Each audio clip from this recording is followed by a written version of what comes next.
एक बैंक का इंटरव्यू चल रहा था। एक ही पद का इंटरव्यू था, बस एक पद का, और 64 लोग इंटरव्यू देने वाले थे। तो एक हमारे जाट मित्र हैं, उनके भाई गए थे इंटरव्यू देने। तो इंटरव्यू वाले बोर्ड ने पूछा कि ये बताओ ताजमहल किसने बनवाया? बोले ताजमहल तो जवाहरलाल नेहरू ने बनवाया था। अरे उसने कहा तुम्हारा दिमाग खराब है, ताजमहल जवाहरलाल नेहरू ने बनवाया था, इतना भी नहीं पता तुमको?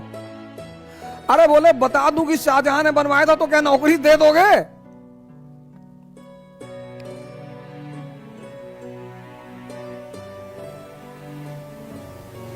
बोले अगर बता दूं, एक ही पोस्ट है, 64 लोग हैं, हमें पता है सिफारिश आ चुकी होगी, तुम हमको वैसे भी नहीं लोगे। तो अगर बता दूं कि शाहजहां ने बनवाया था तो सिलेक्शन लोगे? खैर भगवान के आशीर्वाद से उनका सिलेक्शन हुआ, उन्हें लिया गया कि जो आदमी इतना खतरा लेने को तैयार है। कभी कभी सवाल ऐसे पूछे जाते हैं आपसे, जैसे आप अपने समाज में बैठे अपने, इसीलिए मैं बार बार आपसे कहता हूं कि जब भी आप सिविल सेवा की तैयारी करें, कृपया करके किसी को बताएं ना, या जब भी आप अपनी महत्वाकांक्षा को किसी को मत बताएं। क्योंकि अगर आपने अपनी महत्वाकांक्षा सबको बता दी और अगर आप योग्य व्यक्ति हैं, तो यह समाज फिर उसके बाद आपको जीने नहीं देगा। ये इतनी चुनौतियां आपके सामने पेश करेगा, एक बैग आपको लगे यार चारों तरफ से दिक्कत आ रही है। पढ़ना चुनौती नहीं है, ये जो दिन प्रतिदिन की चुनौतियां हैं, इनको सामना करना चुनौती है।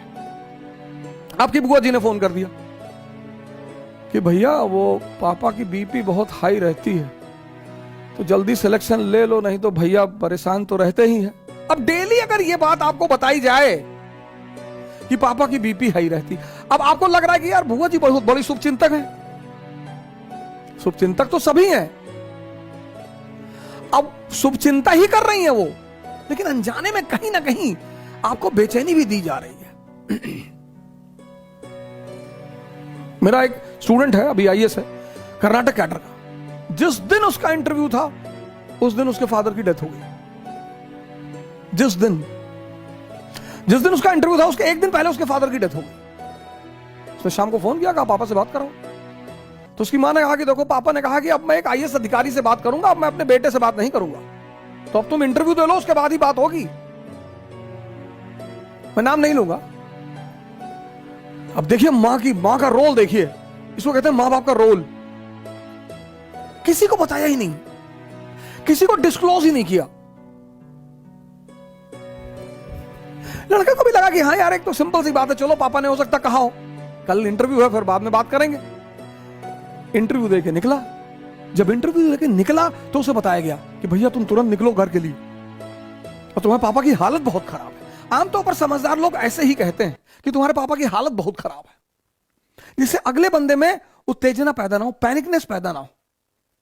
वो घर पहुंचा तो पता चला फादर की डेथ हो चुकी थी। तो उसने अपनी मां से पूछा, सौभाग्य से हमारी मुलाकात हुई, तो हमने भी पूछा कि आपने ऐसा क्यों किया? बोली मास्टर साहब, एक नुकसान तो हो ही चुका था, दूसरा करना उचित था। और मैं बताऊं, वो कभी स्कूल नहीं गई, वो कभी स्कूल नहीं गई थी। क्या समझदारी रही होगी, क्या समझदारी रही होगी उनकी।